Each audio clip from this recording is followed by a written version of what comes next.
Over the last 2 years, the Syrian revolution has gone from a remarkable, non-violent demonstration of people's power to armed groups dominating the fight against the Assad regime. Fighters have made substantial advances, dealt heavy casualties to government forces, seizing equipment and ammunition. But decisive military victory remains far from their grasp, if at all possible. One group is emerging as one of the best organized, highly experienced, well-equipped, and most effective of the armed factions. But Jabhat Al Nusra's prominence has raised alarm in Washington. We have designated them, Al Nusra, as a terrorist organization. The belief that terrorists are operating inside Syria is perhaps the only thing President Obama and Syrian President Bashar al-Assad agree on. But with whom are we dealing? People with extremist ideas who only believe in the language of blood, killing, and terrorism. Al-Nusra's fighters are defiant of the terrorist label and deny any direct affiliation. We are one of many factions fighting in Syria, but we have no links with any foreign group. But its detractors are not convinced. If it walks like a duck and quacks like a duck, as the proverb goes, it's probably a duck.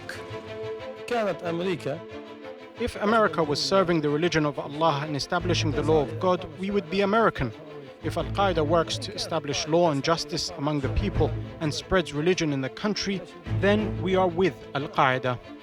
The resistance in Syria, as it was in Libya, has no fighting force except for those people who either belong to Al-Qaeda, fought in Afghanistan, fought in Iraq. The structure of its organization resembles the hierarchical structure of an organization called the Islamic State of Iraq, and that's the organization of Al-Qaeda in Iraq.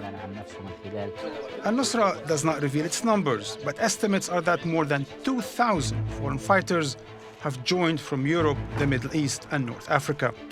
And there is no shame if our brothers in Iraq came here to help us fight. We did that for them during their war. Since their founding a year ago, Al-Nusra fighters have used suicide operations, car bombs, and assassinations, but while claiming responsibility for many of the bloodiest attacks. Al-Nusra is at the same time very conscious of its public image. For example, it distributes videos that boast of its humanitarian efforts. The young men of Jabhat Al Nusra, may Allah bless them, they gave us this generator as a gift. We know that Al-Nusra has managed to avoid making many of the same mistakes that jihadists have made in Bosnia, Chechnya, Afghanistan, Pakistan, and also in Iraq, meaning that they didn't wage war against the society, and we have seen that Al-Nusra has been distributing aid resources.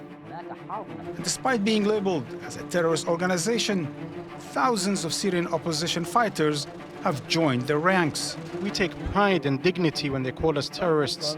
America was the first sponsor of global terrorism themselves. Does Al-Nusra's designation play into Assad's hands, strengthening his argument that he's fighting terrorism?